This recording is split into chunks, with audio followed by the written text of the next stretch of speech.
Oh, hey, everybody. I'm going to be at Unplanned Comedy Theater in Lawrenceville tomorrow, which is Saturday, December 15th at 8 p.m. for a very, very fun Tree of Life benefit show. And you should really come out to that. It's for a great cause, and you'll have a lot of fun. We're going to have a lot of laughs. It's going to be a lot of fun, and I'll be there. Chris Scriva is putting it on, who's big over at Unplanned Comedy, and I hope to see you there. I'm going to be at Arcade Comedy Theater January 5th. I think that's at 9. Oh, see, I got to turn my sound off. That's unprofessional. And I'm going to be in Akron, Ohio on the 6th of January. And that's going to be fun. If you live in Akron, and I know some of you do, come out to that. It'll be fun. This episode is, welcome to Usually Wrong. Episode number 43. This is with Kian Nowrouzi, who is a great newer stand-up in town. He's up and coming. He's wonderful. And I didn't know this until I started preparing for this show. He is a photographer as well. He actually gave me a photo he took, like a blown up photo of not a temple, a building. I'm just going to be safe with it and say building in Iran. It's amazing. He's a fantastic photographer, really funny new stand-up, and I'm really excited for you to listen to this episode. If you'd like, and actually please, I'd love your help. Please rate the show, subscribe to it, give it 5 stars, leave us a comment. That really helps. It really does. Subscribe to it if you haven't. I would really appreciate that. So please do enjoy episode number 43 of Usually Wrong with Kian Nowrouzi.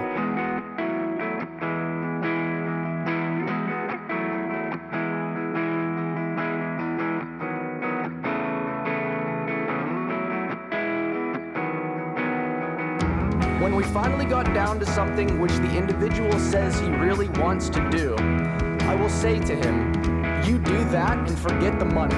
Because if you say that getting the money is the most important thing, you will spend your life completely wasting your time. You will be doing things you don't like doing in order to go on living. That is, to go on doing things you don't like doing, which is stupid. Better to have a short life that is full of what you like doing than a long life spent in a miserable way.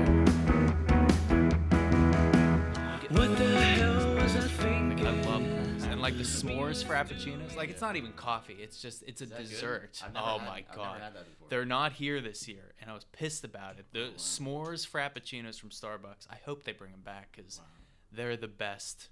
Okay. Best thing I've ever gotten at Starbucks. Yeah, I've never had that before. It's really good. How are you?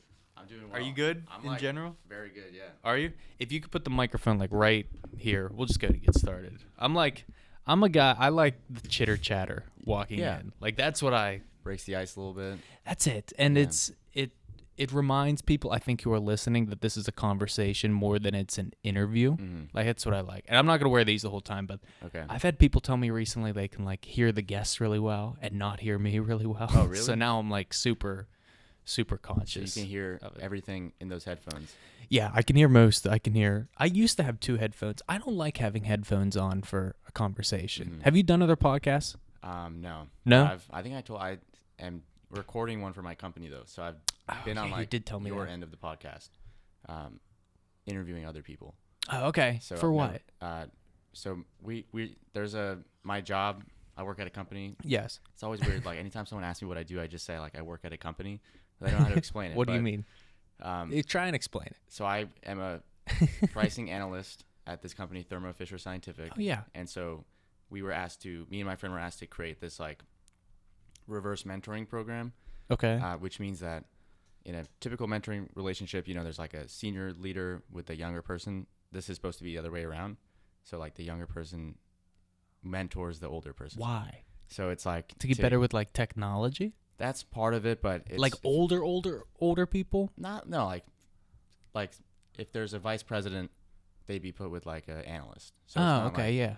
It's not necessarily by age, but it's just like an executive, quote unquote. Oh, So, interesting. So that's the program, and we were in charge of developing it and like dispersing it across the company, and then we were like, we want to make this kind of fun and everything, and so we decided to ourselves mentor or like be in a mentoring relationship with like tons of people just for one conversation, record it, and then spread it throughout the company. Interesting. So yeah, And that's going to help many people yeah, throughout the company. Like, that's the goal Right. of it. Are you just starting this, or is it yeah. like... It just started.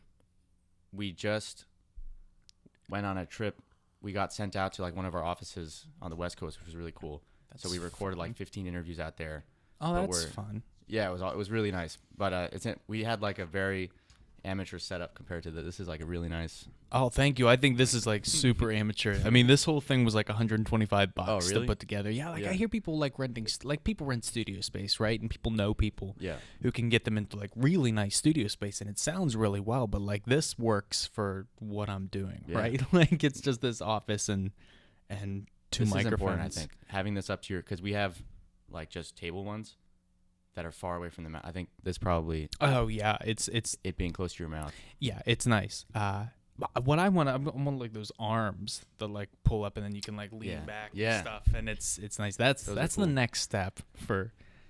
Yeah, man, it's a good setup. I mean, I've Thank listened to it. It looks pretty. It sounds pretty professional. Thank you. So, I appreciate it. I think it does. Like, I think it sounds fine for what I'm doing. And like, I've been talking to other people who are starting a podcast, and they say I'd like the quality, like the sound quality of yours, because I mean, it sounds fine. And Yeah. the whole thing was like I got on Amazon. Like it's Was it like a podcast kit? no, it was Oh, just wow. like I researched. I would listen to like YouTube videos of like different mics and how they sounded and different mixers, and I got a mixer that I could plug like straight into Mm-hmm. the Mac, and it works completely fine. What software are you using? Just GarageBand. GarageBand. Yeah, Okay, cool. I mean and even GarageBand. It like I debated getting Logic for Yeah. what I was gonna do. I was like, no, this is completely fine. Like until I need really intense mixing and really intense sound engineering. I mean, there's not even any purpose Yeah. for it. Yeah. Do you listen to a lot of podcasts? I listen to podcasts a lot, but not a lot of podcasts. Oh, okay. I'll listen Like, what do to you listen to? My favorite one. So I've had like 3 I've listened to consistently. First one was Off Camera with Sam Jones. You ever- I love that. I just started listening to that. I just started listening to I listened to John. No. Did John Mulaney have an episode? Yeah. He did. Yeah, I Yeah. think it was his that I started listening to. Then I listened to like Pete Holmes and Yep. comics and stuff. But Oh I my really God. like it. Changed my life. That It's really good. it's so good. Who did I just listen to? Sarah Paulson. Yeah. episode I haven't was listened to really hers yet. good. Yeah. I want to. I saw that she was on there. She's amazing. I really like. You really her like her? stuff, yes. Do you like American Horror Story? I No. I've That's no, the one that not I what know her from. Yeah. No, I know her from movies more than TV. Interesting. Yeah. I don't know any She's any in, movies she did other than talking about it on a couple different podcasts. I've Yeah. heard. Do you know Mark Duplass? Mhm. He's also been on that, and his brother Jay Yeah. Duplass. He's Mhm. just got Sam Jones has like Ted Danson was on. Dude, he's got everyone. But Mark Duplass made a film Blue Jay. She was in it. I think that's where I saw her first. It's okay. cool, like indie. It's on Netflix. Well, it I'm was gonna on write that Netflix. I don't down. know if it's still on there. Because I like all of them. Did you see? We'll get back to podcast. Did you see? Spell podcast. Did you see that Wild Wild Country on Netflix? The Duplass brothers I watched produced the that. first. Yeah. Did you like it? I did not start it yet, and that's one that I was like, that's really interesting to me because I grew up really religious, Oh, and really? that seems like it would be right up my alley in terms of Yeah. what I'm interested in. I think it was. I was interested in it. I think I fell asleep, but because I watched it before going to sleep. So it wasn't. But I've seen a lot of things before going to bed, and when I wake up, I want to see them more. Like I want to continue watching them. That means I like it a lot. Interesting. This I've one I never did heard not of do that, You so- go to bed and then you wake up and you're like, oh, I fell asleep to that. I want more of that. Is it Like- because you fell asleep to it? So I always watch TV before bed, Okay, like every night. that's bad for you. It's so bad. It's so bad. I have the worst sleep. I've been doing this since 11th grade. It's actually something that it's like a major flaw in my life right now that I do this. But so basically any TV show that I watch is going to be before I go to sleep. And so when I wake up, it's not like I'm intentionally thinking, oh, like I fell asleep during that. But if I remember it and I'm like, you can wake up and be like, you know what, it's not a big deal. I fell asleep. Right. Or you wake up and be like, I wish I didn't fall asleep. And then you watch it again. Correct. Yes, So- I've done shows. I've done stuff like that. My girlfriend had me watch. What's the Shining? The The Shining. Shining. Oh wow. I never saw it, and then I wow. fell asleep. It was like we started at like 11 o'clock, and that's a Yeah. long movie. Yeah. And I fell asleep like an hour and a half through it. I'm like, God damn, I want to watch the rest of this. Yeah. And guess what? I haven't done. I haven't watched the rest of the See? Shining. Yeah. I mean, you probably will though, right? I will. Yeah. Do you know what I used to do in college and right after is I would fall asleep to news. And there was something about that. I would fall asleep to Sky News, like the English news. Oh, like wow. British Like news. British like news. you can stream it. Like there's an app and you can stream it and On your television or on your yeah, phone? like Wow. I have like one of those Apple TVs and like you Yeah. can stream it straight from there and there was something about the British accent is very soothing Yeah. to me. I spent some time and I studied abroad in London. I've been Okay. back a couple times and the accent for some reason is so disarming to me that like those people could tell me anything is wrong and I'm Right. completely fine with Right. it. And it was also interesting because I would fall asleep at like midnight or 1 and that is when they're waking up. So it would be their morning news. That's like really interesting. their day getting started. Wow. That's weird. Do you travel a That's bit? cool.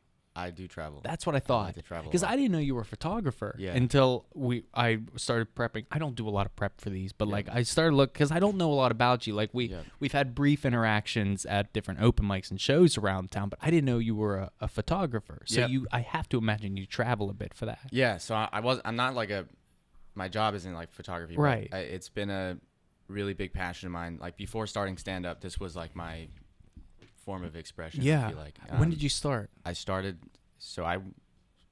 in 2014, when I was a junior in college, I went abroad to China, and that's where I saw Great Wall of China yeah, photos. Yeah. That was from so like the fall of 2014. So yep. I was in China. Yeah. I started just taking pictures on my phone to start, and I just like realized that I was taking kind of nice pictures. You like it? Yeah. Yeah, I like loved it, and I like taking pictures of people, and that was like a huge realization. And I eventually like bought a camera in China, documented because we were traveling a lot in China too. Right. And I was in Shanghai, so like you could leave. It's like New York, you could go outside and everyone is outside just doing things, and so I would just take pictures of them, and then they were nice pictures, and so I just continued doing it. Yeah, was it the environment that really got you into it, or was it the actual act of photography? Because I have to imagine, if it was me, I would say, if I'm in a place as gorgeous as that, if I'm in a place that's so jaw-dropping, because you had to have seen a million different things in that country that were gorgeous. Do you think it was the environment that really got you into it, or do you think you had a kind of interest in it before that, the actual act of photography? Yeah, that's a good question, man. I would say it's probably not the environment. That's part of it, but what drew me was never like, I'm not a huge fan of, I'll still take pictures of this thing or look for it, landscapes or beautiful scenery, but what interests me more is just the human beings within those environments. And so in China, the people there are just so different than the people anywhere else I've been or I Right. had been. So Why? it's like, so culture over there is very much on the streets, but at the same time it's in like a metropolitan city. Mm-hmm. So you have people doing things that they would have done 50 years ago in a village, but like on like a New York City street type thing. Oh, So they're interesting. like playing hacky sack, like elderly people playing hacky sack with each other outside of a coffee shop. But do you find it to be more communal then? Because I don't find New York City to be communal at all. Even if you're Right. seeing a billion different things on the street and street performers and people gathering around, I still feel, when I'm in New York City, I still feel very isolated from everybody around. Was China that was a communal? Yeah, I would say Yeah. very much. There was a culture of community that you saw in the really young kids and the older people there. And our age people in China is not like that though. Why? I What do you think- mean? So for example, you go into a club where young people are, all the Europeans and Americans are dancing, and all the Chinese people are sitting watching. Oh, interesting. And they have like a lot of money to afford the table to sit at, but they're just like on their phones, not talking to each other. But all the like Western people would be like dancing. So it's weird. It's a weird dynamic. I think there's so much money now in China, especially for like our age people, that they're just wrapped in this like social media, WhatsApp, like connectivity thing. I get it. Yeah. But that's also that's also American culture too. Like when you were talking about Americans versus Europeans. When I was in London, I asked. It was right around when Trump was coming up, so it was fall of 2015. Oh wow! And my question to them was, "What is your general opinion of Americans?" Because I've been told Europeans and the rest of the world think of Americans as arrogant, as just pompous, full of themselves. And they said, "No, that's not it. You are loud." But that's not necessarily a bad thing. That is just your culture. And that was just a select group of people, but that says something to that, too. It's Americans, Europeans, just maybe a louder culture than those in Asia. Yeah, I think that's definitely true. You mean like why they would be dancing and things Why like they that? would be dancing as opposed to sitting on their phones in other places. That's really interesting. Yeah, I think that's a good take on it. Yeah. Okay, so let's go back to the story. So you were traveling, you started taking photos. Yep. So I come back from that trip, and like I posted a blog, like a Tumblr of all my photos, and then when I came back, some person from the international department had seen my photos and was like, "We want you to, we want to do something with these photos." And then a few months later, they put me in touch with this other dude who was in charge of some like publication. It was like a student publication, but he said, "We want you to write a piece on your trip and your story or your photos." And then basically I got published in this book. And so that to me, that was like, okay, this could be something a little bit bigger than what I thought it was. What does that do for your confidence with it? Because any teenage guy or gal can buy a DSLR and claim that they're a photographer, but then somebody at that level recognizes you for photos you've taken. Like, what does that do for your confidence in that? I think what it did was it told me that I had done something cool, but I don't think I thought I was like a good photographer. I think I do that a lot. Like, it's like they were talking about something I had done. So it's like, yeah, I might not ever do that again, but at least I did this thing, up until now. But it did make me think, like, this is like tons of people have submitted photos or shown photos, and yours were the ones that stood out. Yeah, they stood out. And I had in a place that's been photographed throughout since cameras. Right. Yeah. So it definitely was a confidence boost for sure. And then it was also just surprising because I hadn't taken any classes on photography. Right. They were like art students. So like fast forward a little bit, I guess this is going over a few things, but I got published in that. And then I went on another trip. I like kind of stopped doing it while I was at school. And I think because I thought I had to travel to take the photos. Interesting. So I didn't really do much until I went abroad again, which was the next year we had like these things called mini terms. And for 3 months in between winter break, you could go on a trip with your classmates. So I went to Cuba, and in Cuba took for 3 weeks like a lot more photos. I came back from that trip, and someone from the art department had seen the China photos also and wanted me to do an exhibit. This was actually before I went to Cuba. So a year later after this publication thing, another woman said, "We need to exhibit your photos." So that was I think from China. From China. Then I go to Cuba and come back and I'm like, "Yo, I have these other Cuba photos now." And then that became eventually an exhibit. Yeah, so like I got an exhibit at my school. Oh, wow. And that was at the end of my senior year. And that was the same thing. It was like, I think, a push towards, because I had not taken a class or I wasn't an art student, and there were other art students that did this as like their major. Right. So I was thinking, I think I got that thought where you have something here, like maybe lean into it. Right. What do those art kids feel? Like, fuck this guy. Yeah, right? I know. I thought about it. I thought about that because I had a whole like, there's like a whole floor of the knot it's a building we have that you showcase, like there's 2 floors and I had one whole floor of this. So, right. Where'd you go to school? Union College in Where's that? Schenectady, New York. It's near Albany. Okay. It's a 2,000 kids, small liberal arts college. Okay. So was it? Oh, that's interesting. A small college too. So they you had the ability to study abroad places like that too. Yeah. Because I went to Pitt, and my dumb mind says, okay, only big public universities can offer big study abroad programs like that. But it seemed like you were able to go pretty much anywhere. Yeah, we had a lot of, almost 70%, I think, of kids go abroad. Oh shit! Really? Yeah, Oh, there's, that's fun. dude, there was like China. You could go to Vietnam. You could go to London, Italy, France. Sometimes, I think Spain. There's like so many places. Yeah.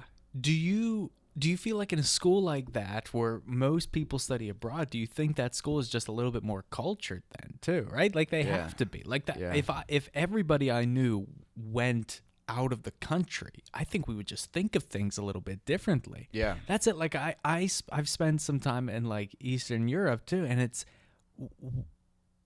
I'm so fortunate. Every time I go abroad, I remember the world's not on fire. Right. And that's what I think of when I'm over there, because you're fed all of this news that Europe's full of terrorism and awful and things are going wrong, and it's like, no, these are also people that we're all on the same team. We're on Earth with, and that's my favorite part of going abroad. Yeah. It changes you in ways that you like don't really know how. But Yeah. When you come back, you're not the same. Even if you Yeah. just went for like, you could go to freaking Austin, Texas for a weekend, come back and you're a little bit different, you know? Yeah. If you're from the U.S. I think that's true, though. You get to see the real inside scoop on like the world when you travel. Yeah. Because we're only given what we see in the news. Right. So That's exactly right. So when you packaged your exhibit as China and Cuba, you said Cuba, right? Okay, Yeah. I've got Guatemala in my for some Yeah, reason. I'm like, Cuba. oh my god. Because you said this whenever I asked about China, you were like, I don't know if this is something that I could recreate again. I don't know if this is something I could do again. It's like how you thought of it.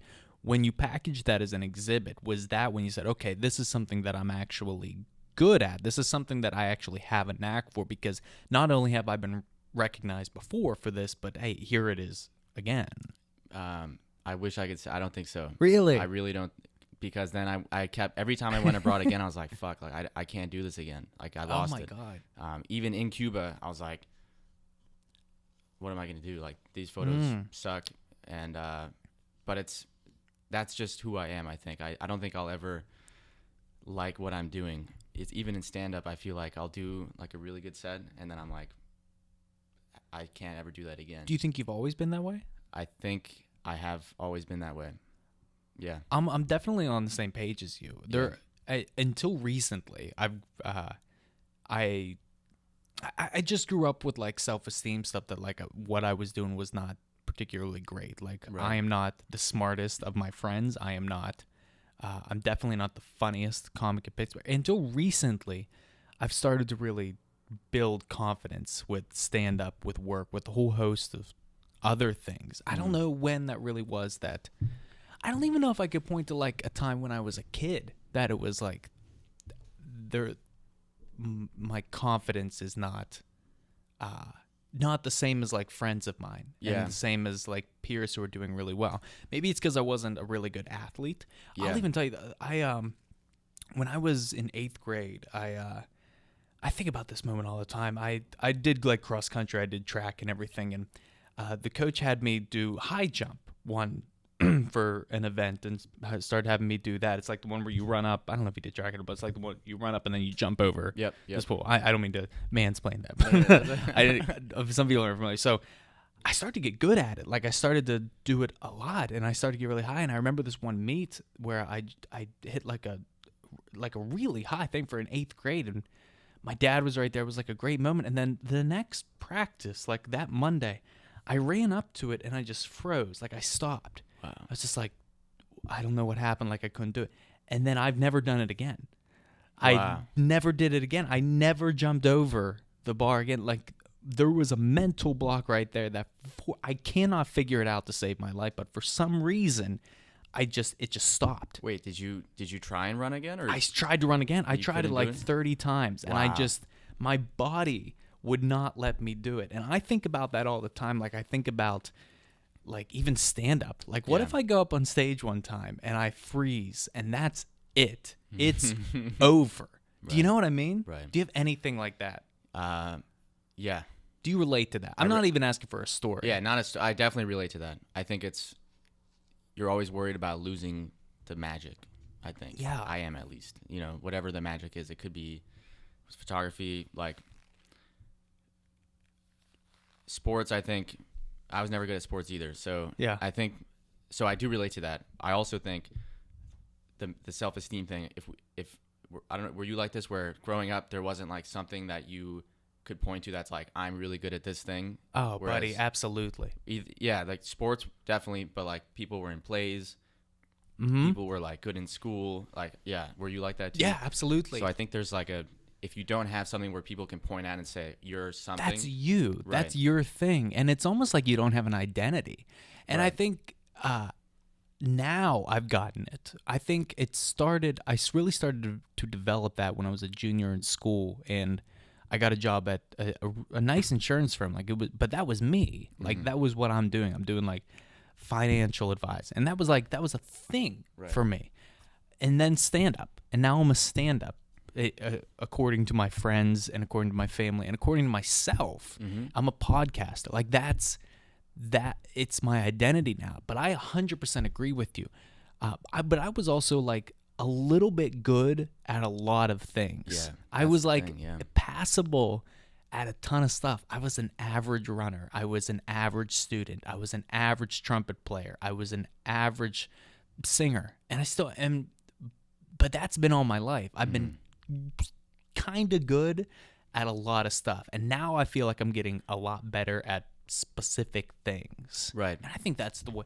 If you want to develop an identity, I think that's more that's the direction I want to go with my life. Do you mean like focusing in on fewer things to build Yeah. your identity? Mhm. Yeah. I do think, though, because we're told to really get really good at one thing. I think that's like the norm, is focus Yeah. on something, get really good at it, see it all the way through. But I think what you talked about is how you're really like are pretty good at a lot of things, eventually becoming like you've learned to learn essentially by doing that. You've tried a ton of different things. Oh, that's and fun. yeah, and so now you can put that to use when it comes time to find what you love.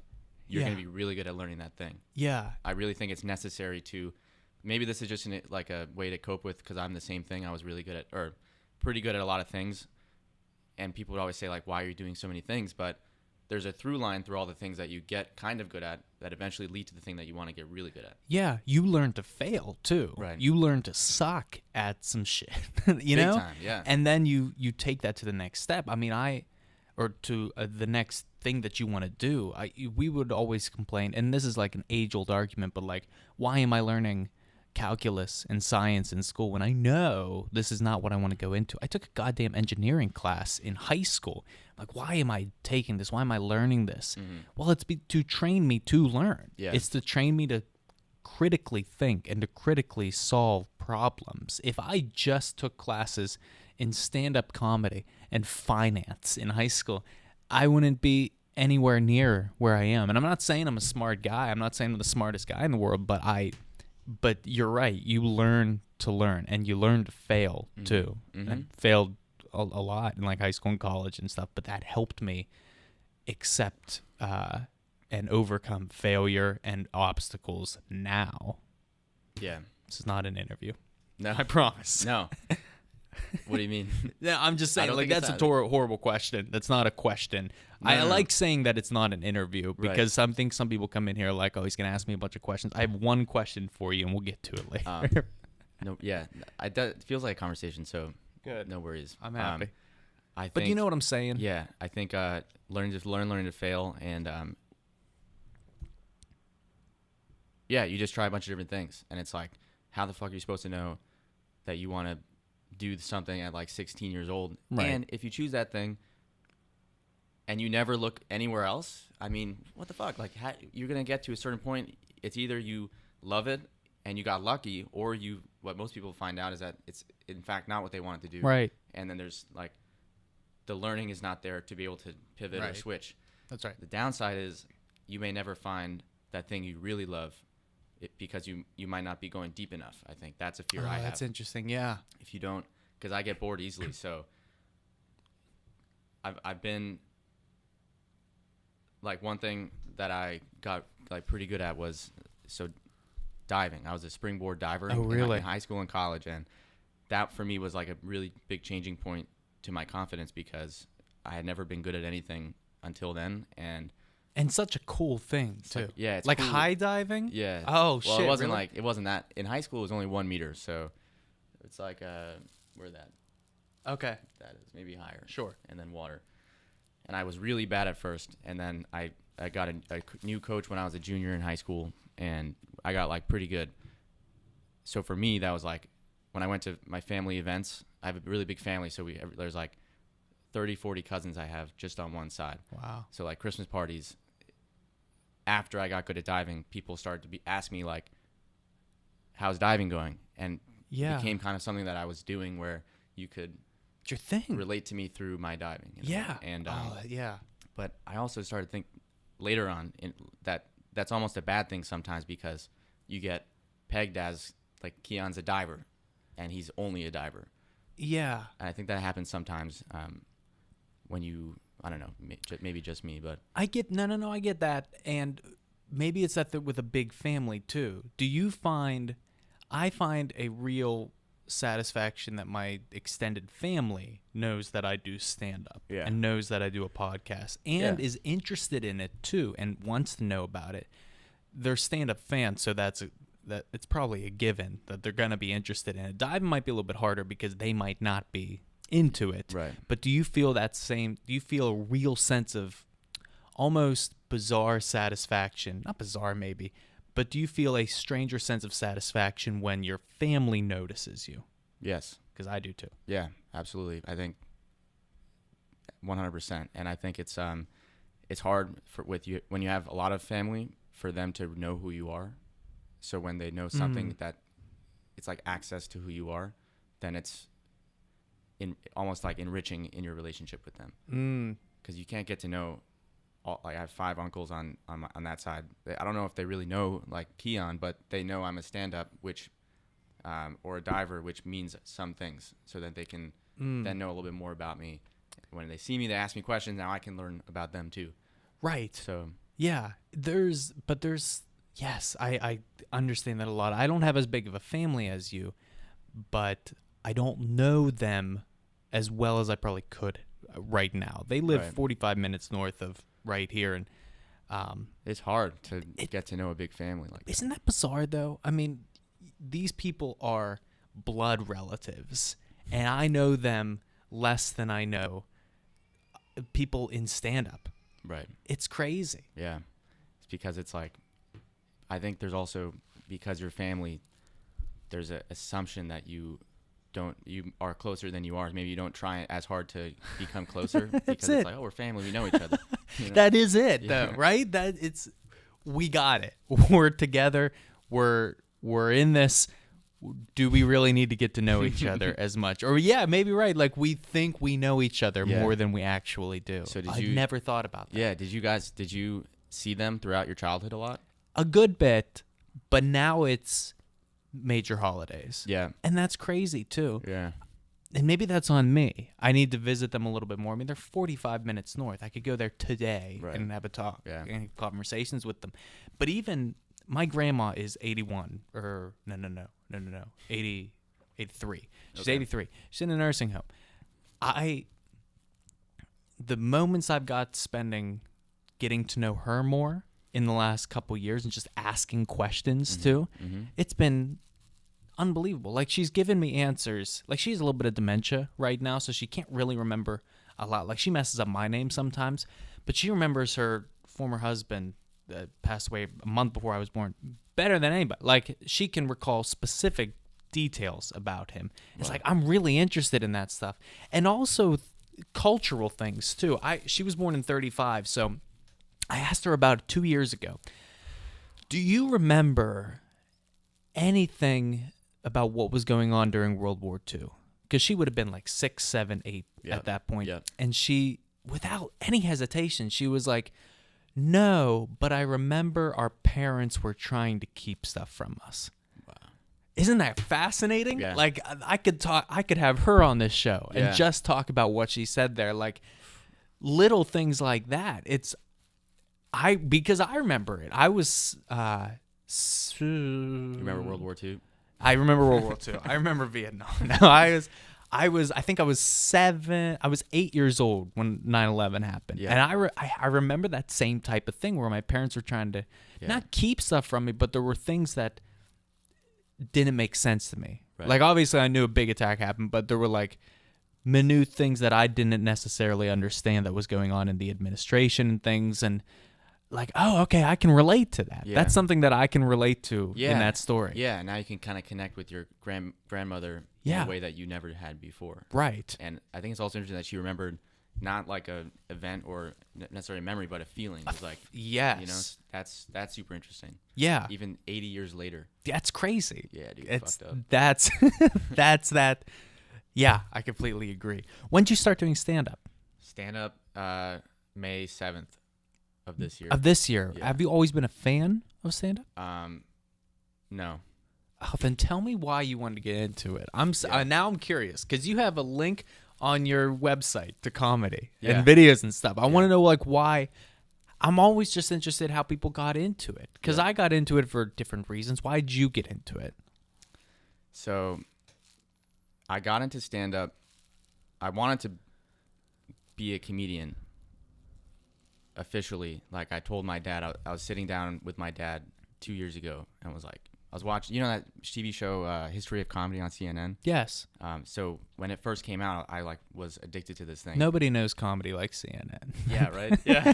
They actually do. That's a really good show, actually. Is it? It's very good. They have a lot of those, right? Like the history 70s, stuff. 80s, 90s. Yeah. I love those. But they have the comedy one. I was sitting there watching with my dad, and I said, this was after I had started listening to Sam Jones, where all the people I loved in the movies were on it. Judd Apatow, Will Ferrell. And they were saying that they started out as like either stand-ups or improv. Yes. And so to me, that was like a light bulb went off saying that I really love these people. So I guess I should go back a little bit. I have always been a fan of comedy, but it wasn't stand-up. It was like TV shows. Okay. Yeah. So sure. In high school, you know, didn't have a lot of friends. You know, we talked about it a little bit. Like, Sure, yeah. Didn't have a lot of, so I'd watch these TV shows, and the people in the TV shows were like me. You know, they were dealing with these people in this world that they were like being mean to them, but they were a little funny and a little sarcastic and a little witty. Were you conscious of that at that time? Like, oh, these people are like me. I don't think so. No. Maybe. I don't know. No. But so I always loved it, and then loved TV. Never thought about it more than that. Listen to Sam Jones. Hear that the people in these TV shows and movies started out in the way they did. Right. Then see this history of comedy and learn that what comedy is almost like photography, where it's observation of humans and the expression of that. You know what I mean?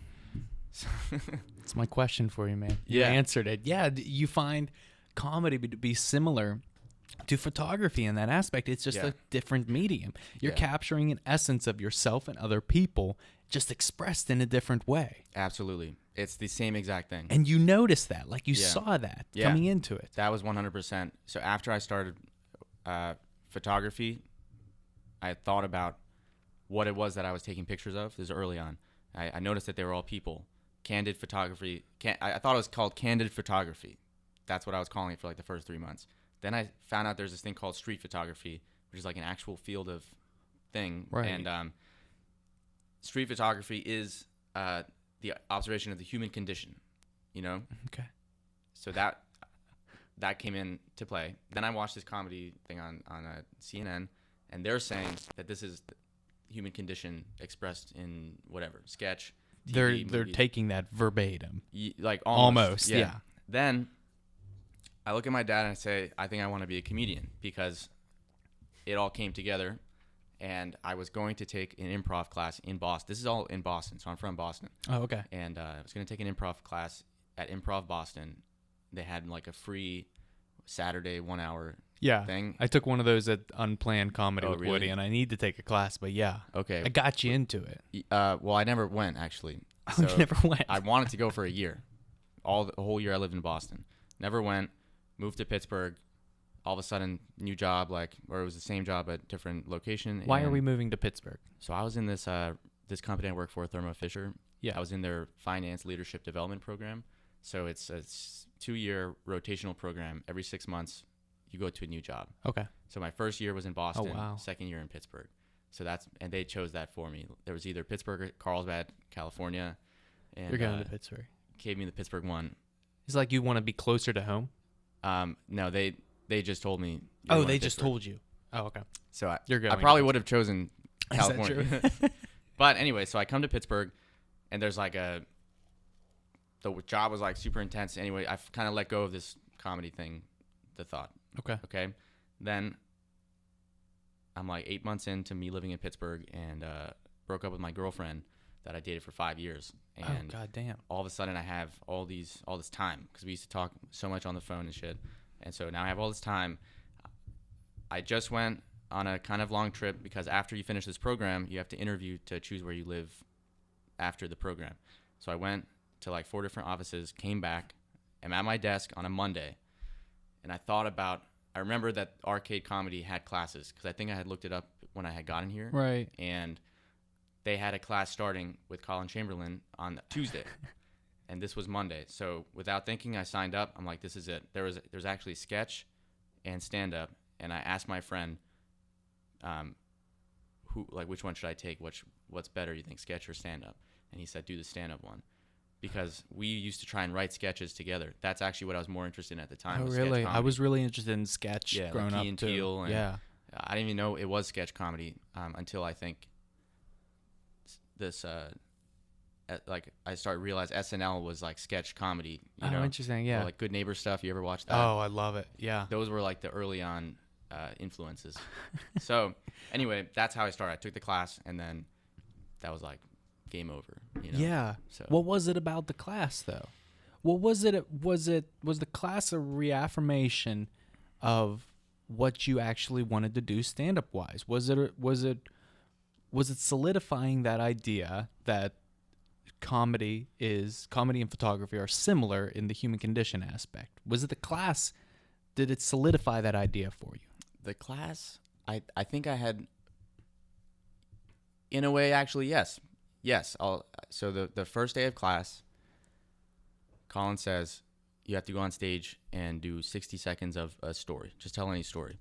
And then I went up and told this story that I had been telling my friends for a long time, of something I noticed between 2 coworkers at the office that were like older gentlemen, like boring, kind of typical office guys. And they're talking about how one guy went to a restaurant and really liked the salad bar, and the other guy was like talking about how the salad bar differs by location of this restaurant. Okay. And I thought, like, how boring is your life that you have to talk about this?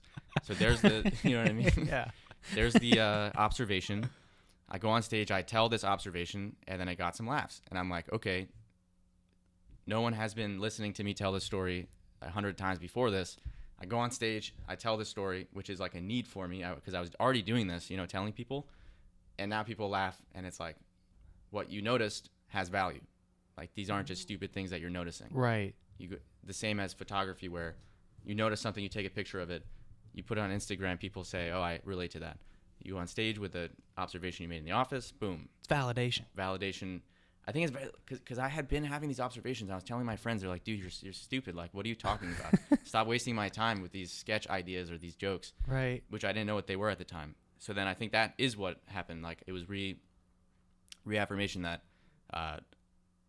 something that I have inside me that, like, I was trying to get out, this is the way to get it out. Right. Does that make sense? No, 100%. Yeah. That's comedy, though. Right. And now you have a story.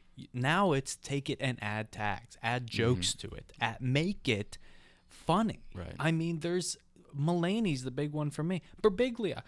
I don't know if you watch too much Birbiglia, but I just saw his newest special, like the new one. You saw it? Wow. Live? I saw it in New York, yeah, in like a that's insane. theater of 100 people. Wow. And it's such a fucked up story that he makes funny. Yeah. And that's art, man. Like that. Talk about human condition. Mm-hmm. He's a big one. He is the big one for me if we're really talking about that and being honest with yourself on stage and telling these stories that are dark and messed up.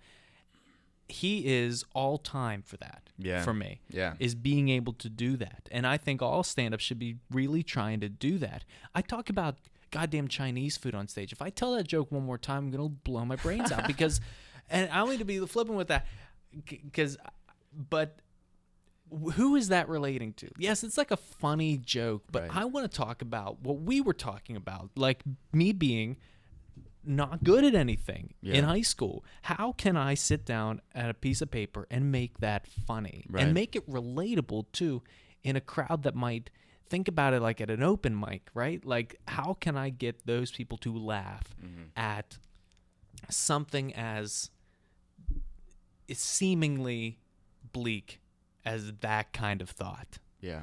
How do you do that? And then make them laugh. And make them laugh. It's like, and your grandma who's like 60 years older than you had a feeling that you also had, which I think goes to show, like, if you can Yes. access that kind of shit, then like you go into any room and you're no longer discussing references to like random movies. You're talking about something so innate and like visceral, a feeling that no matter how you talk about it, as long as it's funny or relatable to that feeling, anyone will understand. Exactly. And everyone relates to struggle, insecurity. It's like those things, Right. Those are things you need to share, you know? Doesn't matter if you're black, white, Asian, Hispanic. It Right. doesn't matter.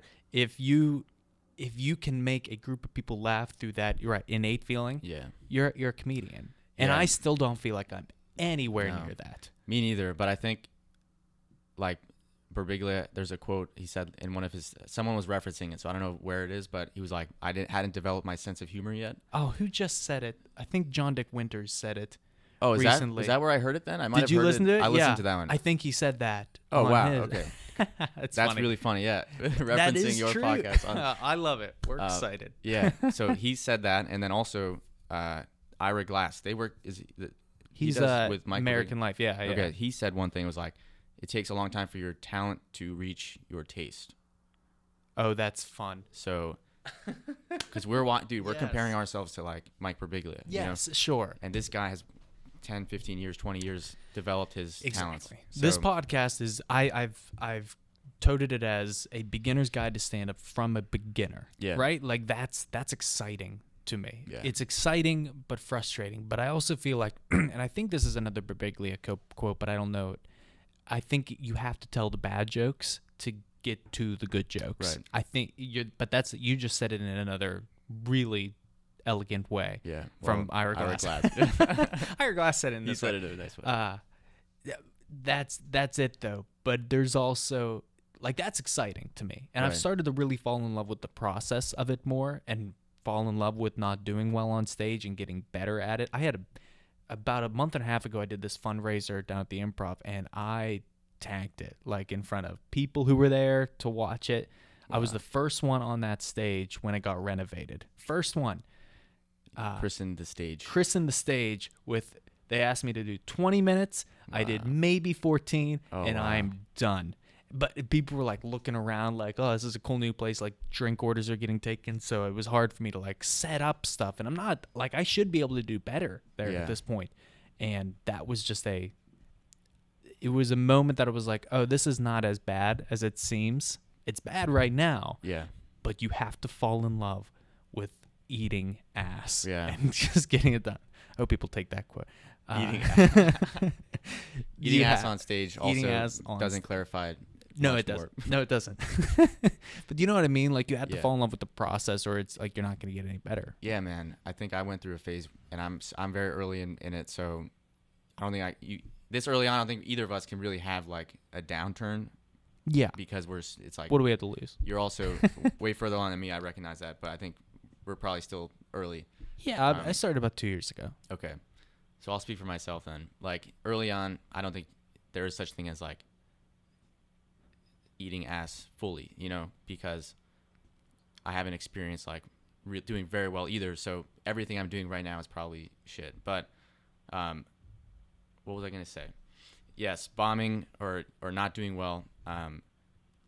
I was going through a period where I felt like I wasn't doing as well, and I realized I wasn't having fun. Like I was going on stage and it was like work, you know, it wasn't fun. And You I was realized you weren't having fun. yeah, and I was too much in it. Like I was reading like books on joke writing and looking up all the stories on how to become successful, and I wanted to like leave my job and do stand up exclusively and blah blah blah. And it's just like, dude, you're this is not how it's meant to be done. Like Yeah. you cannot treat this like a financial analyst assignment. Like, Yes. this is something bigger than that. So and I stopped for like a few weeks. I toned it down and really thought about what the fuck I was doing, and then I came back and treated it like this is supposed to be fun. This is a fun thing. You go on stage. There's no such thing as doing poorly at the open mic because it's all just It's practice. And then I started to really do better than I had been doing. And it was that change in mindset where it's like, this is meant to be fun. Bombing isn't bombing if you learn from it or you glean something from it. Also, when you went on stage and if you didn't do as well, that means that probably you were doing things beyond what you had been doing before. Correct. So Yeah. it's almost a good thing that you Yeah. did that. 100%. Yeah, you're right. It's supposed to be a fun thing, and I forget about that a good bit. I've kind of recently gotten away from that. I'd say that was a problem for me about 6 months ago, especially during the summer. But my mindset going on stage, even at an open mic, has been I just want to be goofy. Yeah. I just want to be a silly boy on stage, and that makes it a billion times easier and a billion times funner. Yeah. If I get on stage and here's the big thing for me, amongst many, if I right before I get on stage rehearse in my head what I'm gonna say first, it's over. It's always a bad set because I'm so rigid. And now, like, I have an outline of what I want to say and new material I want to work on, but now I'll just go up and make fun of myself immediately. I stopped saying to the audience, "Hi, how are you tonight?" Because they've heard it a billion fucking times. Yeah. John Winter said it to me, like they've heard it a billion times at an open mic. You're wasting such an opportunity to say something ridiculous and stupid. Right. That's exciting. to Right. me. Like that, just be goofy on stage, and it's helped me get out of my own head a lot. Right. It's like, stop taking yourself so seriously. Right. We're telling jokes. We're telling jokes on stage. Yeah. I'm trying to get closer to the thought that I'm not up there for me. I'm up there for them. I want them to feel something happy, you know? Yes. So if I'm not, like the laughs will make me feel good, but they'll make them feel better. So like, just make them feel better, and then you'll do better, I think. Yeah. Like we're selling a product. We're like, our product has to be very good. Right. And if You're it's not, serving those people. exactly. So I think, and that I'm not there. I don't think I'll ever probably be there. That's always something you're going towards. But right now I get on stage and it's like, I need to be good. I need to make them laugh for me. I need these jokes to be good because that means I'm smart. And that's just not conducive, I don't think, I'd agree with that. to me right now. Yeah. I'd agree with that. Not to mention, especially at a live show, you're making it an experience for those people. That's sure. why I want to be goofier on stage, because if all of my material can be done on, this is flipping, but like a Netflix special or a Hulu special or whatever, Comedy Central special, I don't think it's as special as a group of people at an open mic and then something fucking crazy happens. Like, that's really exciting to me. I remember at Hambones one time when Joe Marchi was hosting. It was earlier this year. You might have even been there, actually. A painting fell off the wall. Like one of those paintings that they have. And this lady was so embarrassed. And like the whole room's like weird now because like she knocked it off. And I think one of her drinks spilled and everything. Oh, wow. And I'm on stage while this is happening. And I said, "Don't worry, everybody. Just pay attention to me." And just like, hey, listen to this joke, right? I'll distract them, right? And it doesn't sound funny right now, but it was just so off-putting in the moment. Right. And then I brought it back on stage. I'm not like humble brag. I probably am, but that was a moment for me. It was like, if you make this an experience for people, they're gonna remember it, and that's really exciting to me in stand-up. Dude, I think that's goes even deeper. Like, it's more than a joke. The jokes aren't even the purpose. It's like you are the purpose. The jokes are just the jokes are the clothes you wear. Do you think that? Because jokes are you. in some essence, like if you get into like really deep, dark stuff, Mhm. do you think the jokes, I see where you're coming from, but Yeah. I would also say a lot of my material, if I wanted to be where it's at, the jokes are me. Yep. Are you asking if Do you agree with that, or do you? the jokes are you? Yes. But they won't remember the jokes. They'll remember you. Oh, okay. You know You're what I mean? 100% right on that. So, I but agree I with think that. I think it's what I said. Was Maybe I like, misunderstood what you were saying, but I understand that. Yeah, whatever I did say, this is what I meant. Like, Okay. because jokes are obviously very important, but and this isn't. I think I got this from like Gary Shanley. He talks about this a lot. Like, it's a vehicle for your soul, essentially. You know, Mm. so like, and I heard another quote was like, you can like murder on stage, you know, kill, but then people leave 5 minutes later, they forget who you are, because it's not just about killing. It's like they need to feel your essence and who you are, and they need to remember you. So the jokes are there for laughing, but there needs to be like you there so that they'll connect and remember you. I completely agree with that now. Yeah. There's that old quote, it's like, doesn't matter what you say, it's how you say it. Mhm. Like 98% of people, like that's exactly right. Yeah, and this is all aspirational. Like, I think, Oh, sure. yeah, you know. So, but that's always in my mind. Like, I'm trying to get there. Yeah. In my stand up.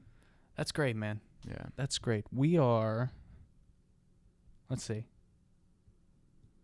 You need to load. We're at an hour. Wow. So, okay. Thank you very much for doing this, by Yeah, the way. So this thank is you. this is the last question I always ask. Super light, because we talk about a lot of stuff on here. So I started dating a girl, Monica, I think about 8 months ago at this point. Her friends asked me this question to kind of like probe me. Like, is Nate a good guy? Mhm. Kind of like, is he a guy we want dating? Monica, and I got the right answer, apparently. How far into you dating her did they ask you this question? Like a month before we started dating. Oh, wow. So they were probing like beforehand. Wow, they're like vetting you early on. Exactly. Wow. Because they're good friends Okay. to her. So I'm going to ask you this question. Kian, you're at a bar. The night is going bad. The ceiling has caved in, crushing the bartender. It's bad night. There's quicksand in the back, swallowing up all the debris. I mean, it's a goddamn disaster. Yep. Right? But it is also karaoke night, and it is your job to save the entire night. What song are you singing? To save the night, I have a go-to. I would say "American Boy" by Estelle and Kanye West. Oh, that's great. Do you know that song? Absolutely, I know that song. Underrated, man. I cannot believe I've never had anybody say that song, and I can't believe I didn't think of that song. That is like, I heard that song in 8th grade, and then Yeah, it's probably when I heard it too. like remembered it. I've never gotten bored of that song. Like, I can listen to that song every day. Every party I go to, I play that song. Yeah. I want the clubs to play that song when I go. I just love this song. Yeah, I love it too. I wish there was more Kanye in it. Yeah, I do. That's the only thing about it. Like, I wish there was a little bit more Kanye in He's it. got that short. It's not. He's got a little shorter on it. It's So- it's a great song. Dude, it just gets you in the vibe. Like, gets you in a moment.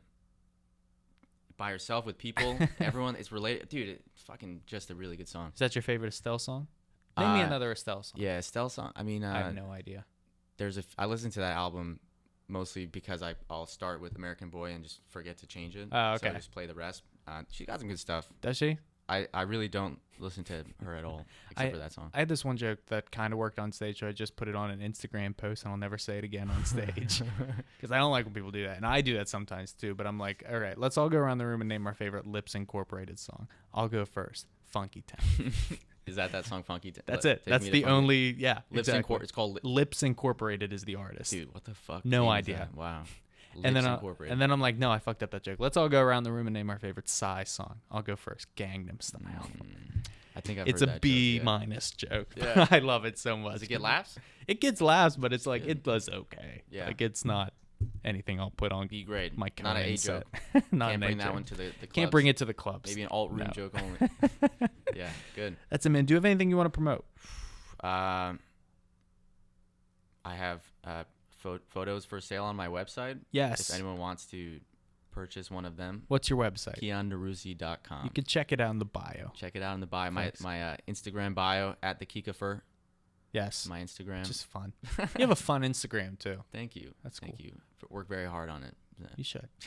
I've recently tried to step up the Instagram game. Yeah, it's Like I'm trying to get people to follow my comedy Instagram. I think it's like super important. Like, Yeah, I think it is too. dude, let me know what you think of this. I don't know if we have to stop. No, Like, dude. Okay, I don't so care. like I was watching this documentary, Inside Jokes. Have you seen this on Amazon No. Prime? It's like a reality show on stand-up comics trying to get into new faces just for laughs. Okay. It's really well done. But like these people are putting such weight on getting into this festival, which I'm sure is a big festival. But I was thinking, like, first of all, it's kind of scary if there's 20 people a year that get into this thing, and this is supposed to be your big The break. big thing. So like, what the fuck, you know? But I was thinking today it's not about those things anymore. It's like if you have an Instagram following, if you have YouTube following, you have your own audience, you can basically do whatever you want. So, and I think it's underutilized still for comedians. Yes. You know, 100%. Do you know who Derek Knopfsnyder is? just from your podcast. Yeah. Yeah. We talked about that a lot. He built an Instagram following throughout Yeah. this year. I mean, I don't want to misquote his numbers, but he went from 1,000 to 20,000 followers this year. Wow. Just from really funny Instagram posts and handing out cards at every show. It's like, Wow. follow me on Instagram. Wow. I'm like, that's what you need to do. There has to be a right blend between the art of comedy and marketing yourself. If you want too far to any direction, it's not going to work. Yeah. And especially, you're right, especially today, you need to have an Instagram following, not even really a Twitter following or Facebook. It has to be Instagram, Instagram. 'cause they wanna Instagram see and who you are. Snapchat. For sure. Snapchat's going to blow up in the next 2 years. You know Think why? so? Because parents are going to get on Snapchat. Oh, in wow. 2 years, I really believe that. Parents are going to get on Snapchat. People who are like 40 right now who will be like, that's for my fucking teenage daughter. I'm never getting on Snapchat. 2 years from now, they will be on Snapchat. Yeah. It will be the next. I've never thought about that. Mm-hmm. I thought Snapchat. My thoughts on Snapchat is I feel like it hasn't gotten there because there's no like profile. Like you can't look at who you are unless you see that day. Fair. But that's not to say that it's not going to be big. I would even say from an advertising standpoint, like if I want to advertise a show or advertise myself for this podcast, Snapchat and Instagram all the way, baby. Yeah. Like that really seems like it's it. Yeah, man. I think that's something I'm focusing on is like YouTube, Instagram. Keep doing the photos, blend it with some comedy, because eventually, if I don't get into new faces, I can at least fall back on like this fact that I can work as a stand-up comedian anywhere because I have a following. Right. So I think that's like before social media, you had to have the gatekeepers, and it's also funny like you look at a lot of stand-up comedians that are kind of famous, they'll have like 2,000 followers, which means that you can message them and they'll respond. Yep. I do that a lot. You know what I mean? It's insane, bro. Like so many famous people, you can contact them. Yep. And now it's like it's unbelievable. yeah, it's underutilized. I'll show it to you. I just got done messaging. Do you know who Kane Holloway is? He's dating Kelsey Cook, who's another comedian. Okay. I messaged him. We talked for a little while. Messaged Jay Larson and Wow. talked to him for a little bit. Jay Larson. Wait, who's He's Jay a stand-up. I know him. How do I know him? He's funny. Okay. He has a lot of good sets. I don't think he has any specials or anything yet. He's in like that bubble of just about to blow up. Yeah, and yeah, yeah. we just messaged for a little bit and just Wow. talked for a little bit. And What do you talk about? What are these questions or just like, because I'm going to move at some point. So I'm like, I'd love just recommendations on where to go for best open mics and stuff. And like, they don't really know at this point in like in New York because they're all out in LA, but just like general advice with things. Right. And it's not even that. It's just these people kind of knowing your name at least, or at least seeing your name. Right. There's something about that I think is valuable. Yeah, and probably not a lot of people are messaging them. I don't think so. Yeah, dude. I'm doing that all the time. the Even way with to like go. people with this podcast, like I'll tell you off air, but we're about to get some like really solid guests. Like Wow. not saying anybody else. I'm so sorry. Oh, I'm so sorry. No. Just like people that if I told you like you'd know in 100%. Like famous people. Yeah. When it's like that's exciting. Like Pittsburgh famous people. Yeah, And no, I'm I excited about take it. no offense to what you said. I hope also. not. No, I was the absolutely not. dick there for a second. But I'll tell everyone else you said it. No, I'm kidding. That's all I have, man. So you get to sign us off. You get to say anything you'd like. All right. I've had people swear at me. People say inspirational things. People just not do it, but you have to. Sign us off. I guess show some love today to people. Show some love to However the you people. can. However you can. You heard it here first. Thanks, Kian. Thank you.